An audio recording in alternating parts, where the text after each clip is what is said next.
While they had been in competition since the late 1800s, it wasn't until the second half of the 20th century that Pepsi finally started to make progress in the market share war with Coca-Cola. By way of the Pepsi Challenge taste tests of the 70s and big celebrity endorsement deals during the 80s, the company managed to capture a new generation of cola drinkers and cross the 30% threshold in 1990. But despite this rise, they found themselves still firmly stuck behind their arch-rival. To the Pepsi Company, it seemed like the only way to claim a true victory in the cola wars was to do something drastic. Which brings us to 1996 and Project Blue. This complete company rebrand introduced a new logo and packaging that provided a stark contrast to their main competitor's solid red design. Market research had convinced them that blue meant new, exciting, and refreshing. And to help usher in this new era, Pepsi was prepared to pull out all the stops, up to and including commissioning the world's first supersonic airliner. Even though the Concorde had been in service since 1976, in the 90s, this one-of-a-kind supersonic transport still represented power, ingenuity, and the future. Also, up until this point, the idea of using an airline as a mobile billboard was almost unheard of, thus making it sure to attract attention through both news media and word of mouth. Pepsi sent proposals to both Air France and British Airways, the only two airlines that operated the 14 Concordes in service. It's not known if Pepsi chose the cheapest option or the only one, but either way, it was Air France that was awarded the contract in early 1996. The plan was for Pepsi to use this plane to emphasize their new blue rebrand, but there was one big problem. The Concorde was only allowed to be white. Temperature is a very important consideration during supersonic flight, as even smooth and aerodynamic surfaces will heat up due to friction with the atmosphere. It is a well-known fact that darker colors build heat faster and retain heat longer than lighter ones. Thus, the plane was only certified for a white livery.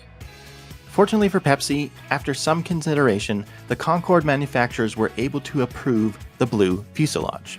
Only the wings were to remain white, to avoid heating up the fuel any more than necessary. But there was one other restriction that was given.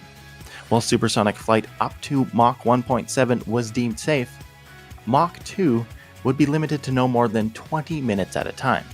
Any longer, and that Pepsi blue paint could start melting. Not really the kind of story Air France or Pepsi wanted to be part of. With the temperature concerns now addressed, the Concorde, known by the call sign Sierra Delta, began its transformation at Air France's maintenance facilities in Paris. Through late March 1996, 2,000 man-hours were spent applying nearly 53 gallons of paint. This included the electric blue fuselage, the Pepsi branding on the white wings, and the red and blue globe logo on the tail of the aircraft.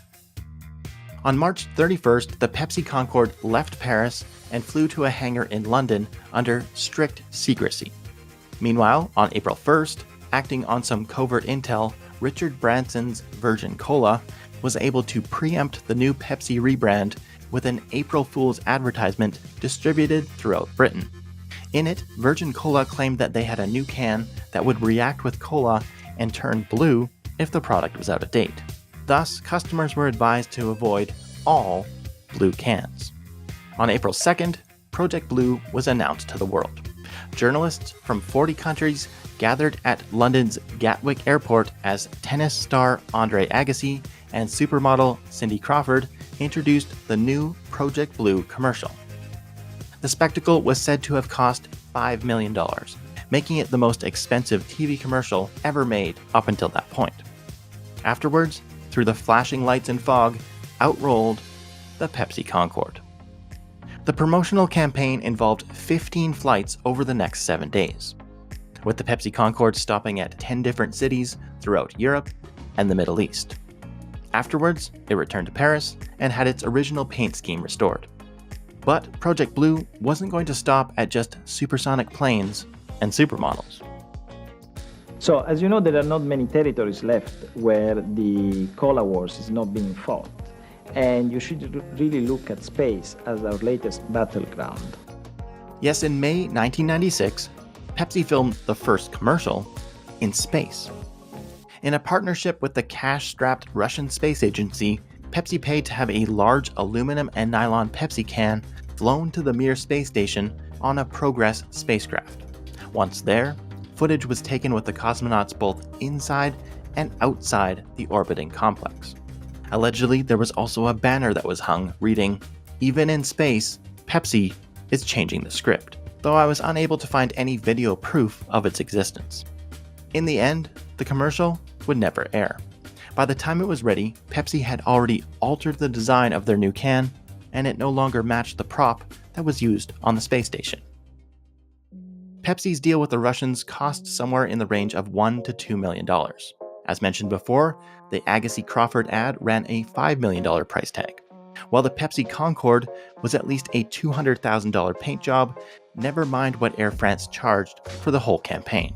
But these historic publicity stunts were just a small part of the $500 million that was spent to complete the worldwide Project Blue Pepsi rebrand.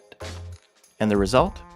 By the year 2000, Pepsi still had almost exactly the same market share that it had 10 years earlier. Yes, not even the power of an electric blue supersonic airliner was enough to move that line. But what Pepsi Concorde did manage to accomplish is kicking off a trend of passenger airliners being commissioned for product advertisements. And to finish off this video, I wanted to highlight some of the more unique sponsored liveries that have come along as a result. We'll start with this McDonnell Douglas from the Swiss airline Crossair, or should we call it a McDonald's Douglas? This special plane ran from 1996 to 2000 and included a ketchup red interior where passengers were served burgers and milkshakes, though it was decided that fries would not be cooked on board for obvious safety reasons. Japanese airline ANA is known for its unique themed liveries and travel experiences. This includes at least 10 separate aircraft that have been painted with special Pokemon designs since 1998. These often include Pokemon-themed seats, cabin crews, and merchandise. In 2015, ANA celebrated the release of The Force Awakens with Star Wars paint schemes. This included a Boeing 777 C-3PO and Boeing 787 R2-D2 and BB-8. When it comes to weird sponsorships, it seems there's no shortage of examples. From yogurt to razors. We seem to have reached a point where anything is worthy of aircraft advertising. Because sometimes you need a 737 to remind you that it's Shark Week. In my research, I also discovered that planes can wear headphones, watches, and even earmuffs and a scarf. Okay, that last one probably doesn't count. Going back 8 years before the Pepsi Concorde, one of the very first commissioned liveries ever was a partnership between SeaWorld and Southwest Airlines. Starting back in 1988, eventually 5 different airplanes carried the Shamu killer whale paint scheme. In addition, Penguin One was added to the fleet in 2013. But the 26-year-long relationship came to an end in 2014 due to public concerns about animal welfare and SeaWorld's checkered history. As we close out the video with some sponsored livery honorable mentions, I just wanted to thank you for watching and encourage you to subscribe to the That Happened channel for more unique aviation and space history. Additionally, I invite you to check out my Patreon link in the description for special behind-the-scenes content. My name is Sledge. Thanks for watching.